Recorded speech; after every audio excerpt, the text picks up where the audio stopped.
같이 보겠습니다. 신명기 19장 14절부터 21절의 말씀 우리 함께 나누도록 하겠습니다. 신명기 19장 14절부터 21절 우리 한 절씩 교독하도록 하겠습니다. 다 찾으셨으면 아멘 하시기 바랍니다. 제가 먼저 읽습니다. 내 하나님 여호와께서 내게 주어 차지하게 하시는 땅, 곧 내 소유가 된 기업의 땅에서 조상이 정한 내 이웃의 경계표를 옮기지 말지니라.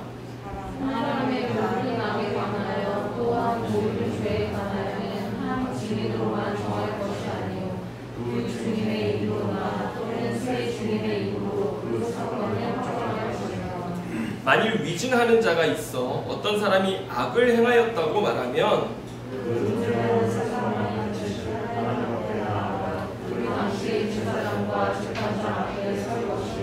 재판장은 자세히 조사하여 그 증인이 거짓 증거하여 그 형제를 거짓으로 모함한 것이 판명되면 그가 그의 형제에게 행하려고 하면 그대로 그에게 행하여 너희 중에서 악을 제하라.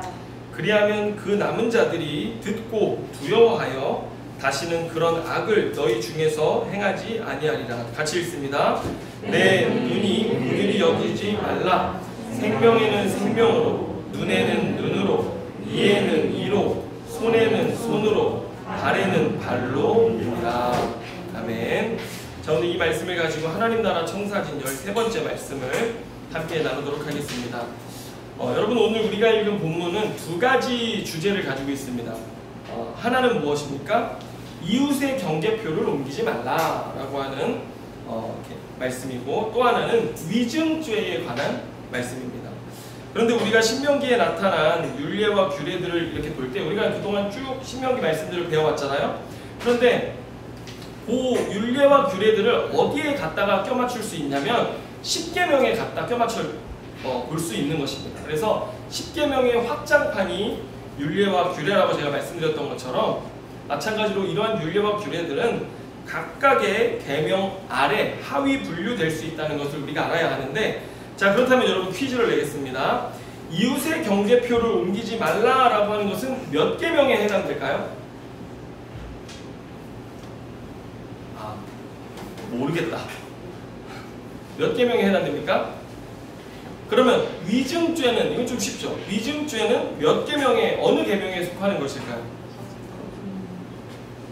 그쵸? 그 몇 계명이죠? 죄송합니다. 여러분, 자, 제가 알려드리면 이웃의 경계표를 옮긴다라고 하는 것은 도둑질하지 말라고 하는 몇 계명? 8계명에 해당하고요. 또 내 이웃의 소유를 탐내지 말라고 하는 10계명에도 사실 해당되어집니다. 그리고 위증죄는 아까 우리 유나쌤이 잘 말씀해 주신 것처럼 거짓 증거하지 말라라고 하는 9계명, 9번째 계명에 해당되는 것임을 알 수 있습니다. 그래서 오늘 우리가 읽은 본문은 8, 9, 10계명을 이해해야지 본문에 대한 내용을 이해할 수 있는데, 여러분 우리가 10계명을 이해할 때 8, 9, 10계명은 하나의 덩어리로 이해합니다. 그래서 어떤 재판의 상황을 지금 상정하고 있는 것으로 이해할 수 있는 것인데, 자, 보시면은 어떤 힘 있는 사람이 남의 게 탐나는 거예요. 그래서 남의 걸 벌써 탐내서 그걸 갖고 싶어 하면요, 몇 계명을 어긴 거예요? 10번째 계명, 10계명을 어긴 것입니다. 남의 것을, 내 이웃의 것을 탐내지 말라라고 말씀하셨기 때문에 벌써 10계명을 어기는 거예요. 그런데 그가 너무 탐이 난 나머지 자신의 힘과 권력을 가지고 다른 사람의 것을 빼앗았어요. 그럼 이거 몇 계명에 걸리는 겁니까? 도둑질하지 말라고 하는 8계명에 걸리는 것입니다. 그리고 나서 재판이 열렸어요. 재판이 열렸는데 이 사람이 힘도 있고 돈도 있고 백도 있고 그러기 때문에 판사를 매수하고 검사를 매수하고 심지어 상대편 변호사를 매수해가지고 또 게다가 오늘 말씀처럼 위증을 할 증인들까지도 매수해가지고 법정에 딱 세운 것입니다. 그래가지고 위증자, 성경에 보면 2사람 이상의 그 말을 듣고 판단하라고 했잖아요. 두 사람 딱 세워가지고 위증을 하고 나니까 여러분, 내가 빼앗은 것이 합법적으로 누구의 것이 되는 것입니까? 내 것이 되는 거죠. 예. 그래서 남의 소유를 합법적으로 자신의 것으로 만드는 과정을 이 사람이 범하게 된 것인데 그게 8, 9, 10계명을 범했을 때 일어나는 일들입니다. 그래서 오늘날 이 8, 9, 10계명은 권력자들의 탐욕 추구 과정에서 나타나는 비리와 매우 밀접하게 관련되어져 있습니다. 여러분 우리가 뭐 권력자들 이렇게 얘기하면 나와 먼 것으로 생각하는데 여러분 권력이라고 하는 것은요 엄청나게 높은 부와 지위를 가진 사람들만의 것이라고 의미하는 것이 아닙니다. 사실 여러분 힘을 가진 사람은 다 권력자거든요. 저희 아내 카페 사장이잖아요. 알바들에게 있어서는 권력자입니다. 그렇죠? 그리고 저도 목사죠. 그래서 막 목사가 횡포를 부릴 수도 있잖아요, 사실. 그리고 제가 또 떡 수업 하는데 이제 어린이집 수업 대표로 있으니까 제가 직원이나 알바를 고용해서 일을 하는데 그들에게 있어서 저는 권력자인 거죠. 그죠?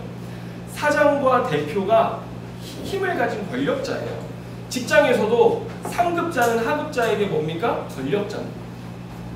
예. 집주인은 세입자에게 권력자입니다.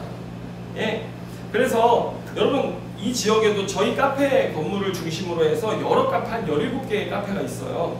그런데 우리 카페가 이제 손님을 많이 이렇게 모시다 보니까 뭘 가지게 돼요? 힘을 가지게 되는 거죠. 예. 고객은 힘이지 않습니까? 그런데 참 욕심이 끝이 없어요. 저희가 이 안쪽 카페에 있을 때는 어떻게 하면 뭐 더 매출을 많이 올릴 수 있을까라기보다는 거의 뭐 생존이 우리의 삶의 그 목적이었다고 한다면 밖으로 딱 나오니까 매출이 늘고 사람들이 많아지면서 훨씬 좋아진 거예요. 그런데 여러분 제가 발견한 게 뭐냐면요. 매출이 밑으로는 끝이 있는데 위로는 끝이 없다는 사실을 발견하게 됐어요. 그래서 어떻게 하면 더 많이 팔고 어떻게 하면 더 매출을 올릴 수 있을까 어느 날 고민하게 되더라고요. 그냥 어느 손님이 와가지고 우리 카페에서 샌드위치 있나요? 이렇게 물어보는데 저희 샌드위치 안 하잖아요. 그래서 어떻게 얘기하냐면 샌드위치 집이 위에 하나 아래 하나가 있습니다. 친절하게 안내해줘서 저쪽에 가서 드세요 라고 이렇게 얘기를 해줬어요. 또 어떤 어르신이 와가지고 생과일 주스가 없네요.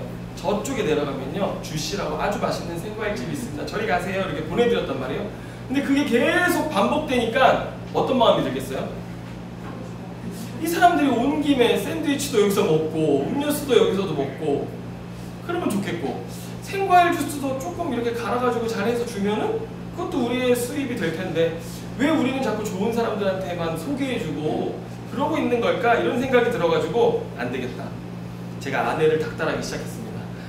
아니 이거 우리가 팔면 되지 않냐. 샌드위치도 이렇게 만들어서 팔고 이렇게 하고 이거 오븐에 구워가지고 빵 냄새가 솔솔 나고 이러니 사람들이 와가지고 그냥 막 먹고 싶어하고 그러는데 하면 어떻겠냐 그랬더니 우리 사장님은 뭐라고 하시냐면요. 상도덕이 있는데 저기가 샌드위치 하면 우리는 샌드위치를 안 해야지 이게 상도덕이고 과일 주스랑 우리가 과일 주스 안 하는 게 상도덕인데 왜 그렇게 상도덕을 어겨가면서 욕심을 부리냐라고 하는 거예요. 여러분 이게 여러분의 사모님이십니다. 저한테 그러면서 뭐라고 하냐면요. 그러다 나중에 육개장 없냐 그러면 육개장도 팔고 설렁탕 없냐 그러면 설렁탕도 팔고 비빔밥 없냐 그러면 비빔밥도 팔고 그러다 보면 우리가 뭐가 되겠냐 막 이러면서 얼마나 제가 혼났는지 몰라요.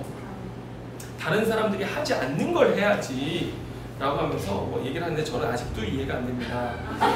그런데 만약에 우리가 다른 카페 것들을 다 하기 시작하면요. 여러분 아마도 저희가 샌드위치를 팔기 시작하면요. 뭐 그냥 제 개인의 생각입니다만 저쪽이나 위쪽보다 훨씬 많이 팔 수 있어요. 사실상. 왜냐면 온 김에 샌드위치도 먹고 뭐 이렇게 할 수 있는 거잖아요. 그런데 우리가 잘 되면 다른 카페들은 설 자리를 잃을 것 같은 거예요. 그래서 여러분 우리 카페가 잘 되려면 어떻게 해야 돼요? 다른 카페에 가는 손님들을 빼앗아서 다 우리가 가지고 와서 매출을 늘려야지만 더 크게 성공할 수 있게 되는 것입니다. 여러분 마찬가지로 오늘 본문에서처럼 당시에는 더 많은 땅을 가진 사람이 당연히 그 땅으로부터 더 많은 부와 이익을 창출할 수 있었던 것인데 하지만 이스라엘이 유업으로 받은 가나안 땅에서는요. 각 지파, 개인들이 더 많은 땅을 소유할 수 없었습니다. 왜냐하면 하나님께서 지파별로, 가문별로 또 개인에 이르기까지 땅을 다 지정해 주셨어요.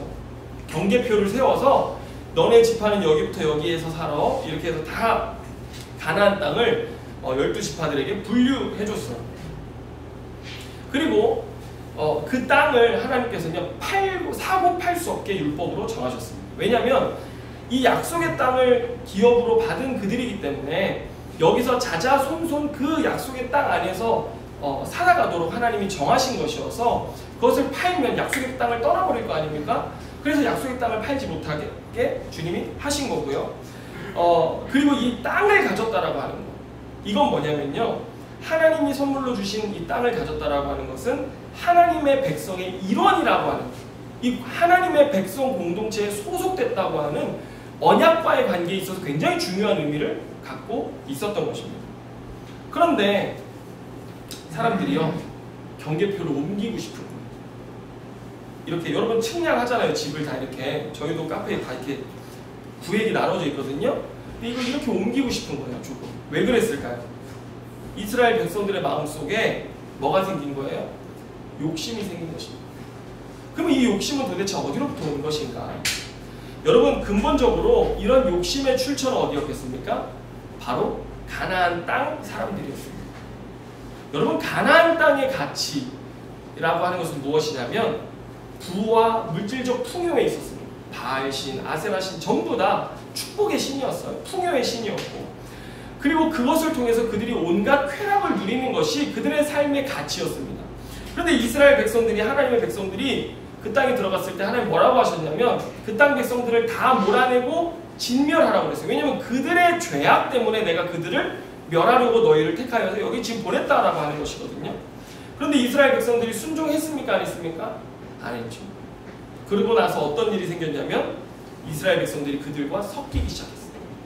가치가 섞이고 종교가 섞이고 마음이 두 마음 되기 시작하면서 여러분, 이스라엘 백성들이 가나안 사람들화 되어지기 시작했는데 가나안 땅 사람들의 삶을 보니 어때요? 힘 있는 자들은 더 많은 땅을 차지하고 더 많은 부를 누릴 수 있다는 것을 그들이 눈으로 목도하고 보게 된 것입니다. 예? 여러분, 오늘날도 우리가 자본주의 시대를 살아가고 있는데 우리들의 삶이 똑같습니다. 신학자들은요, 현대 자본주의를 하나의 종교로 규정하고 있습니다. 그래서 이 맘몬이라고 하는 돈의 신이 다스리는 세상으로 보고 있는데, 그래서 돈이 단순히 교환의 수단이 아니라 굉장한 영적인 능력을 가진 신적 존재로 보는 것이에요. 그런데 이 맘몬은 항상 우리의 무엇을 자극하냐면 욕망을 자극합니다. 더 많이 소유하고 더 많이 그것으로 소비할 수 있도록 우리의 삶을 휘몰아 가고 있는데요. 여러분, 더 커지고 더 높아지고 더 많이 가지는 것이 성공이라고 세상은 우리에게 가르칩니다. 여러분, 교회도 이러한 세상의 가치에 물들어 있어요. 그래서 교회는 더 커져야 되고 교회는 더 높아져야 되고 또 사람들이 많아져야 한다라고 하는 그런 가치가 그대로 물들어져 있는 것인데, 여러분, 그러기 위해서는 어떤 일이 벌어집니까? 우리가 소위 파이 싸움이라고 하는 무한 경쟁, 이 제한된 것을 가지고 서로 많이 차지하려고 하는 이런 경쟁과 또 싸움 가운데 들어가야 하는 것인데, 여러분, 이러한 파이 싸움의 논리는 자본주의를 살아가는 우리의 삶 어느 곳에서나 동일하다는 것을 알 수 있습니다. 학생들이요, 1등부터 100등까지 줄 세우지 않습니다. 예? 그리고 직장인, 또 뭐 영업직이든 회사원이든 사업자든 누구나 동일합니다. 그 회사 안에는, 그 공동체 안에는, 이 세상 안에는 그런 논리가 여전히 우리를 휘몰아가고 있는데요. 그래서 누군가, 여러분 보세요, 승진해야 될 자리는 하나인데 그거 가지고 4명, 5명이 경쟁하는 거죠. 파이는 한 조각인데 5명이 경쟁하는 것입니다. 내가 그 자리를 가져야지만 어떻게 되는 거예요? 내가 더 많은 부를 축적할 수 있고 또 성공을 누릴 수 있다는 것이죠. 이런 승진 이전에 우리가 어떤 기업에 들어가고 취업하고 하는 그런 과정조차도 이제는 생존인 것입니다. 내가 들어가야 생존할 수 있다는 논리가 있기 때문에 이제는 어떤 수단과 방법을 가리지 않고 사람들이 그런 파일을 차지하려고 노력하기 시작하는데, 여러분, 오늘 본문에 위증이라는 것이 나오지 않습니까?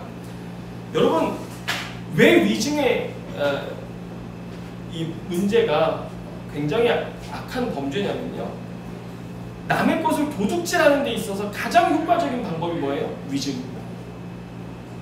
남의 것을 내가 훔치고 남의 자리를 내가 훔치고도 합법적으로 그것을 차지할 수 있는 방법, 그것이 위증이었기 때문에 오늘 성경은 그것을 경고하고 있는데요. 우리나라 무엇입니까?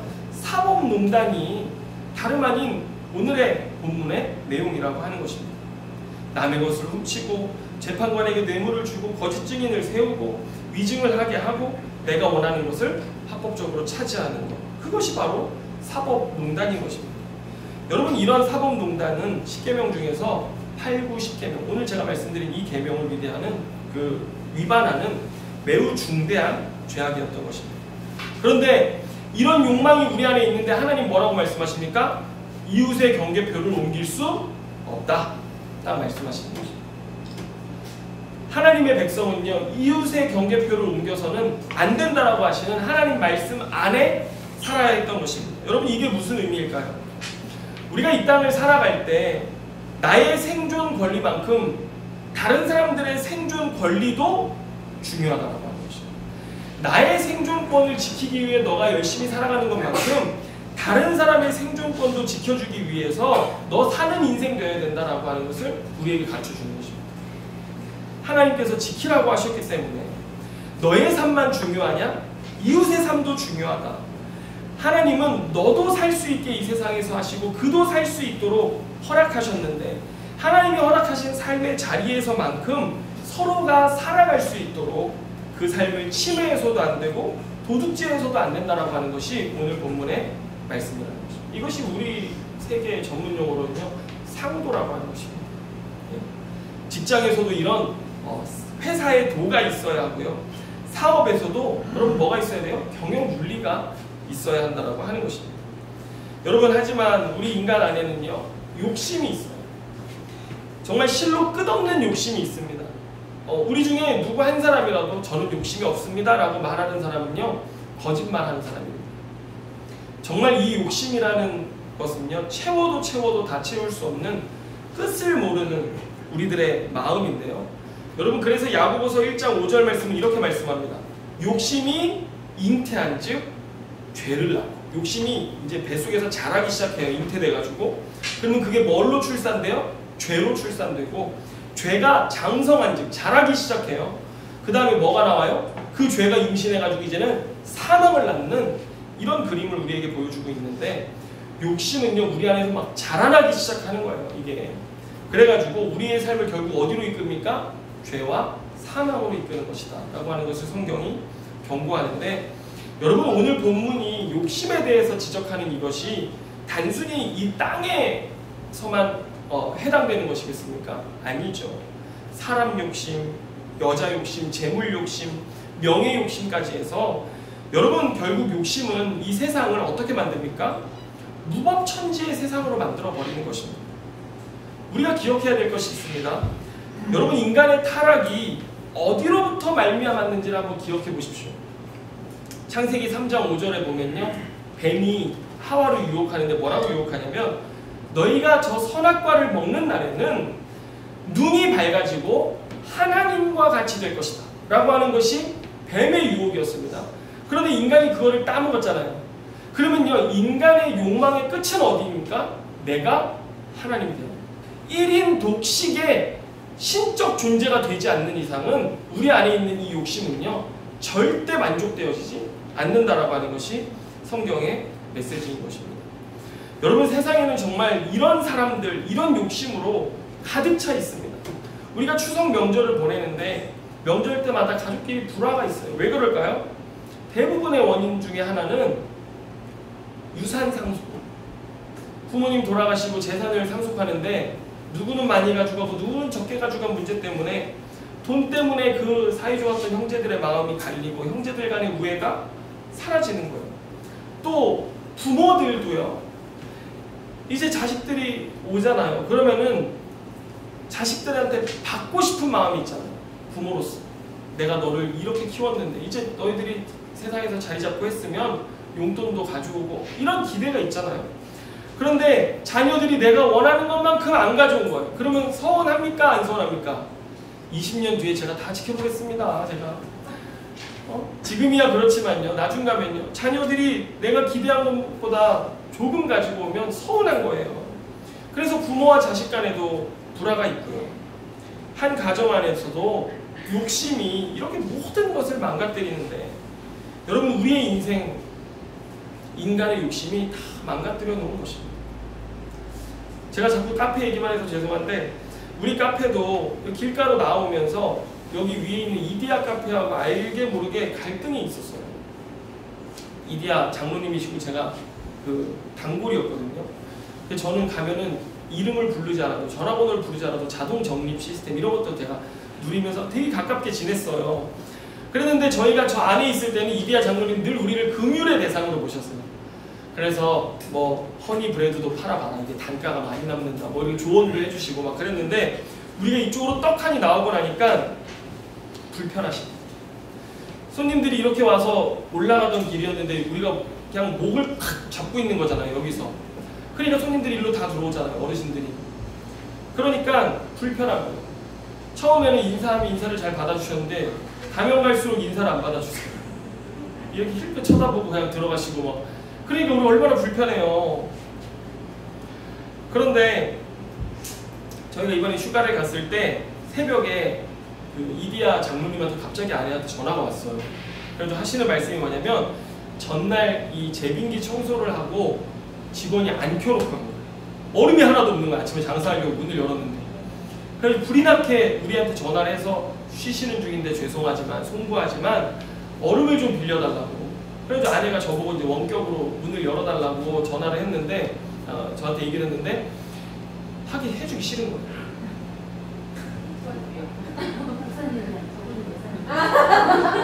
이게 여러분의 목사님입니다. 해주기 싫은 거예요.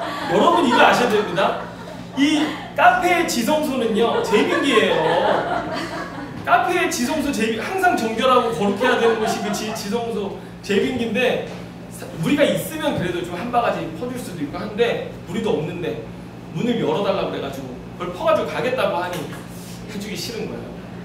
그런데 아내가 다 열어주자. 원격으로 열어서 와서 퍼가지고 가셨어요. 얼마큼 퍼갔는지. 그리고 남의 카페 요 안에까지 들어와가지고 그렇게 한다는 것 자체가 굉장히 좀 무례한 걸 수 있는데 해줬어요. 해드렸는데 다음날 문자가 오더라고요. 뭐라고 문자가 왔냐면 무례함을 무릅쓰고 방문하여 얼음을 잘 담아갔습니다. 이 사업장에 하나님의 사랑과 축복이 가득하시기를 기도합니다. 이렇게 문자를 보내셨어요. 그런데 그때 깨달은 게 참 이 작은 한 번의 기회로 말미암아서 그동안의 갈등이 눈 녹듯이 사라진 것 같은 거예요.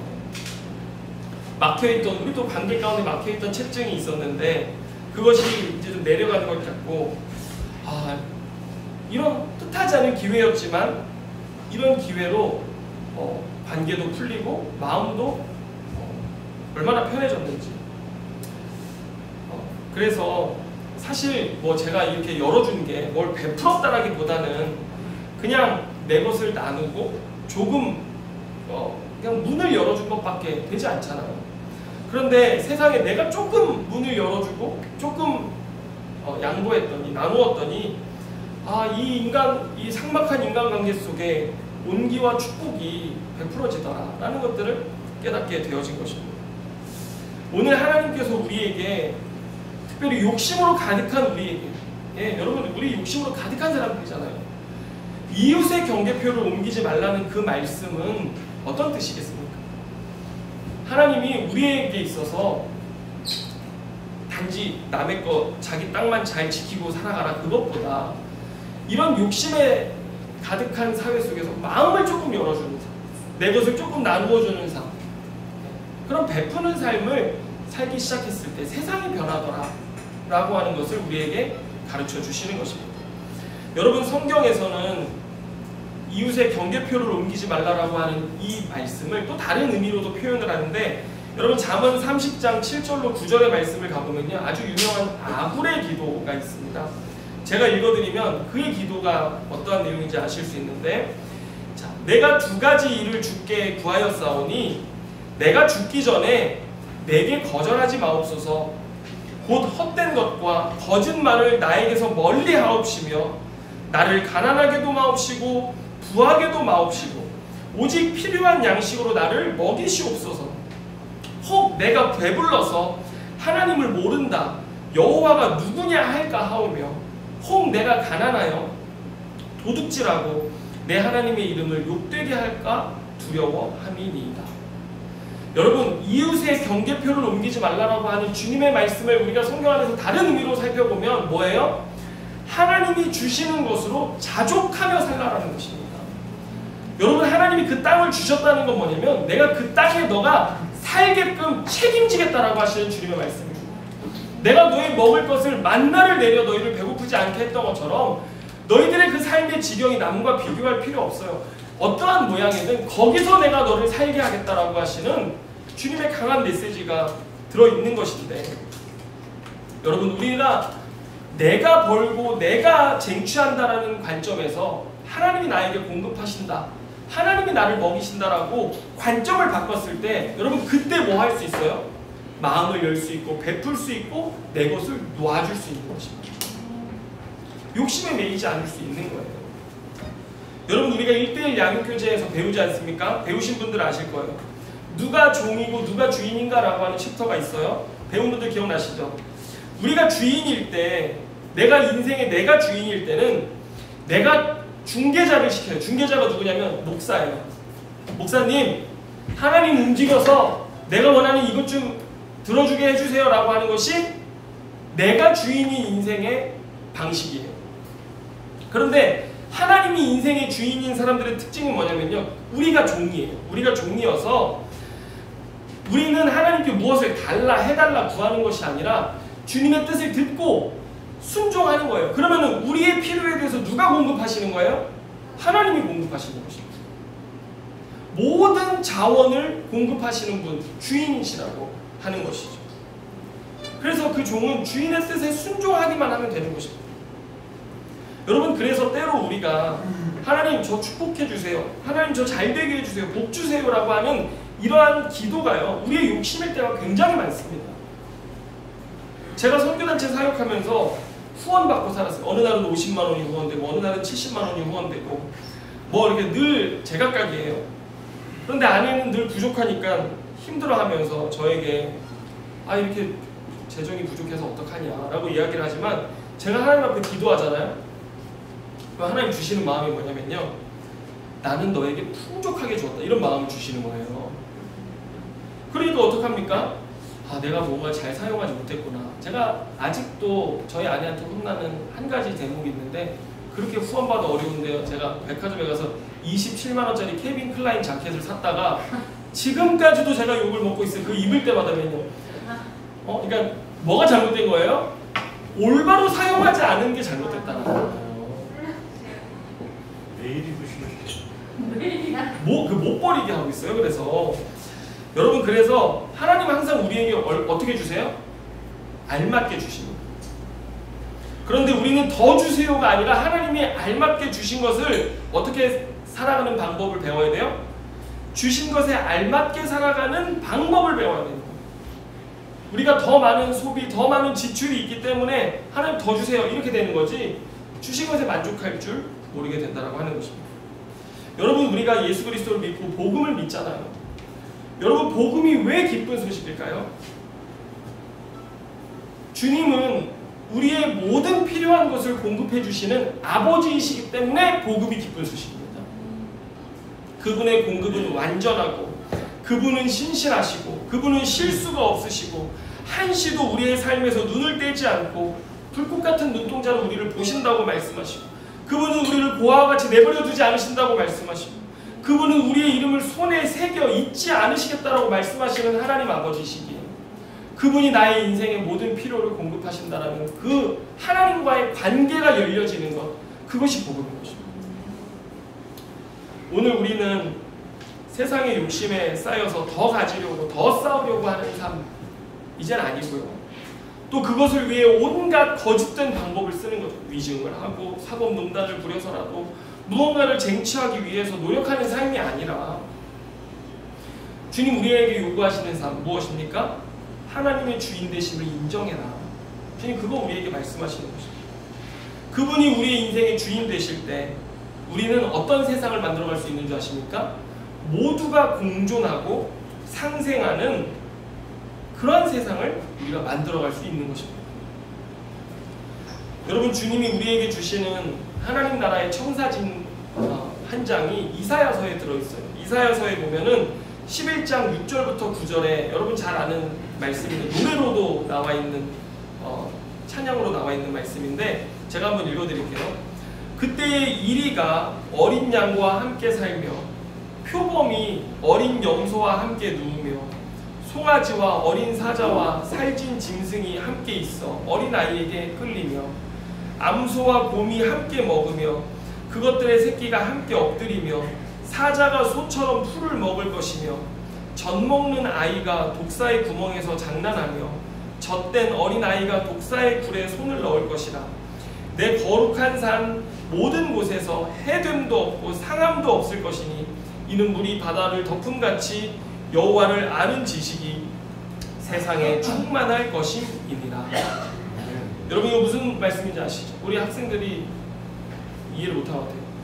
노래 어떤 찬양인지 아세요? 네? 사막에 샘이 넘쳐 흐르리 이거잖아요. 독사물에 다은이 바로 이해했죠. 장난쳐도 물지 않는 참사랑과 기쁨의 그 나라가 이제 속히오. 여러분, 여기 제가 그 전 한한상 국무총리를 그 특강에서 만난 적이 있었는데 그분이 제일 좋아하는 말씀이 이 말씀이래요. 사자가 소처럼 풀을 먹을 것이며 라고 하는 이 말씀을 제일 좋아하십니다. 그런 세상 만들기 원하시는 거죠. 사자가 어떻게 풀을 먹어요? 그게 뭡니까? 오늘 우리가 배운 말씀처럼 권력자들이 자신의 권력으로 고기를 먹으려고 하는 것이 아니라 똑같이 풀을 먹고 사는 그런 세상을 위해서 자기가 자기의 욕망을 내려놓는 것이죠. 그런 세상 바란다고 하는데 주님이 오늘 우리에게 주시고자 하시는 세상, 그런 세상인 것입니다. 그런데 이런 세상이 완성되려면 어떻게 해야 돼요? 물이 바다를 덮음같이 여호와를 아는 지식이 세상에 충만해야 돼요. 여러분, 우리에게 필요한 지식은 무엇입니까? 여호와를 아는 것, 하나님 어떤 분이신지를 아는 것, 그리고 그분이 우리의 삶의 주인 되실 때 우리의 삶으로부터 욕심으로 인한 죄와 사망은 끊어지고 우리의 삶에도 해됨도 없고 상함도 없는 우리의 삶과 세상이 이 땅에 올 것입니다. 여러분, 우리가 이 하나님 나라의 청사진을 배우면서 배우는 이유가 무엇이에요? 그런 세상, 하나님 나라를 이 땅에 이루는 사명이 오늘 우리의 사명이기 때문에 그렇다라고 하는 것입니다. 여러분, 오늘 우리 같이 기도하실 때 내 삶의 주인을 바로 세우시고 주님을 알고 그분의 뜻대로 살아가는 저와 여러분 다 되시기를 주님의 이름으로 축원합니다. 기도하겠습니다. 하나님 아버지, 감사합니다. 주님, 우리에게 필요한 것은 오직 주님, 생명 되신 한 분 주님이심을 고백합니다. 주여, 주님을 더 알기를 원합니다. 우리 안에 주님을 아는 지식으로 충만하게 채우기를 원합니다. 주님이 바라고 원하시고 우리에게 허락하기 원하셨던 그러한 세상, 그러한 땅, 그러한 나라의 청사진을 우리에게 보여주시는데 하나님, 우리의 작은 인생이 우리들의 삶의 작은 순종의 발걸음으로 하나님의 나라를 완성해가는 그 일의 일꾼 되어지길 원합니다. 주여, 우리의 죄되고 연약한 욕심 많은 우리의 모습을 주여 용서하여 주시고 이제 다시 거듭나 우리가 그리스도의 제자로 이 땅 가운데 아름다운 하나님의 나라를 이루어가는 자기 십자가를 지고 주를 따르는 주의 백성들 되게 하여 주시옵소서. 모든 것 주님께 감사드리며 예수님의 이름으로 기도드립니다.